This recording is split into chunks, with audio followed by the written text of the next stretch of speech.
Welcome back to more ReZero, and today we are not continuing on with the story. So in the last video, I said that the web novel version, Subaru basically bit his tongue off and died, and that was the end of it. Turns out that's not actually what happened. I read a little bit past that, like half a page, and it seemed like it was starting the next loop. So I went ahead, called it good there, and just continue on with making the last video. So he didn't actually die.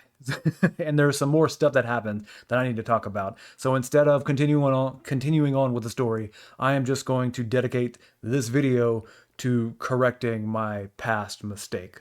This may end up being a short video, but I got some more stuff that I can talk about at the end anyway. So let's go ahead and recap. In every version, he ends up in the Forbidden Library. In the anime and the light novel, he tries to kill himself using some sharp object, whatever. It's different for each version, but he tries to kill himself by stabbing himself with some sharp object.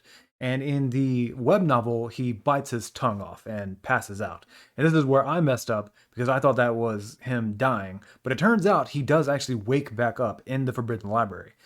Beatrice stopped him in the other versions, but this time she doesn't stop him, or in the web novel, she doesn't stop him from doing it. She just heals him after he's already done it. So he does end up waking back up, and then they have their whole argument about the book and all of that. So all of that stuff still happens in the web novel. It just order of events are a little bit different because he actually succeeds at almost killing himself. So they yell at each other about the gospel, and then Beatrice does what she normally does to Subaru after they argue, and she kicks him out of the library. Elsa doesn't show up in the library at all, and the witch beasts don't show up at all. So that part I was still right about, I guess, because none of that happens in the web novel. Instead, he goes flying out of the library and ends up in a room that is dark, and it has a chasm that separates where he is versus where the door is. So he is kind of stuck in this room that he's not really sure. He doesn't think that this is the mansion because he's been to most parts of the mansion. He does get out of that room by climbing through the ductwork and just crawling through. But when he gets outside, he notices that he is actually not at the mansion. He is at Sanctuary. Now, we've seen Beatrice use her door crossing ability to go further than the mansion. Like, she's gone to Arlem Village before and kind of gone back and forth. But Arlem Village is like a 15-20 minute walk from the mansion, whereas Sanctuary is hours by dragon carriage. So it's nowhere near the same distance. So this is kind of a hint at just how OP that door crossing actually is. One thing that I want to point out is that Subaru notices the grass is green, the trees are all the way that he left them. Everything looks normal. And this will be important for later on, and it'll be very noticeable in the next loop. It always feels like the web novel is half a step ahead of the other versions. Like everything from the web novel was moved just slightly for the other versions.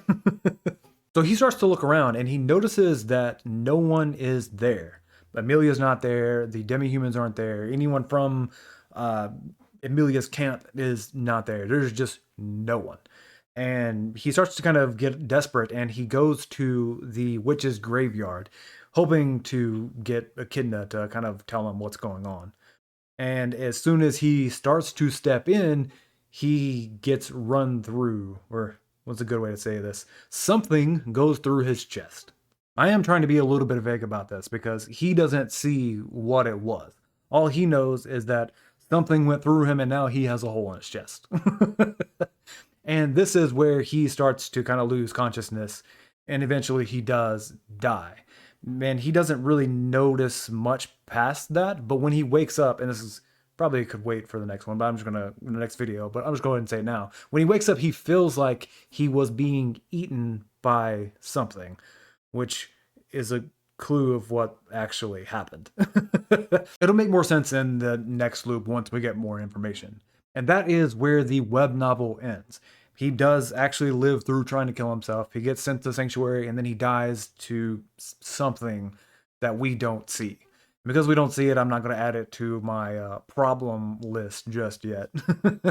It'll get on the list eventually in the next loop. So that was my fuck up. And hopefully the story and the timeline and all that still makes sense, even though it's been a couple weeks since the last video. And hopefully it should be obvious that I am watching the anime, I'm reading the light novel and the web novel to make these videos, but I'm not ahead in any stretch of the imagination. I am normally getting everything done like the day before I put the videos out. So that it just naturally kind of lends itself to making mistakes like this. I'm a little surprised that I have gone this long without making this particular mistake. But when I saw my mistake that I had made, I was a little disappointed in myself. I mean, not like super disappointed. We're talking anime here. It's not anything life-threatening. And this is just a hobby, so it's not even like it's affecting my life that much if I fuck up. But I still want it to be okay. Like, I don't want my videos to suck. So I think the entire reason that I'm putting out this video instead of going on with the story with that little correction is I'm going to take a little bit of time to get ahead, or at least try to. I'm still going to put out another video in 2 weeks is what my schedule has been, so I'm just going to keep with that schedule. But I'm not going to put out anything sooner so that hopefully I can get ahead on these videos, and maybe they don't expect them to be anything great. I'm still me.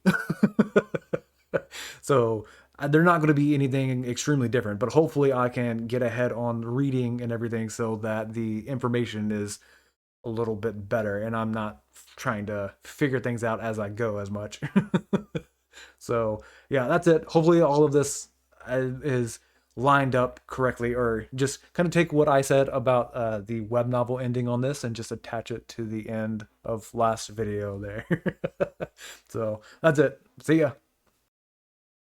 So I didn't really believe that you could bite your tongue off in order to kill yourself. I mean, you could like bite your tongue off. That part's not crazy, but dying in the process seems a bit much. I'm sure you could find a way to do it. Don't get me wrong, but I would imagine in normal circumstances it wouldn't really work out as well. So I Googled it, and now I'm pretty sure I'm on a list. And I like every single one of the results were just basically like help hotlines and all that stuff, which I get and I understand. But I was just trying to do research. I'm not gonna bite my tongue off.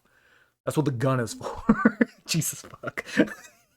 This is why I script my stuff. It's so that I can stop myself from saying fucking unhinged jokes.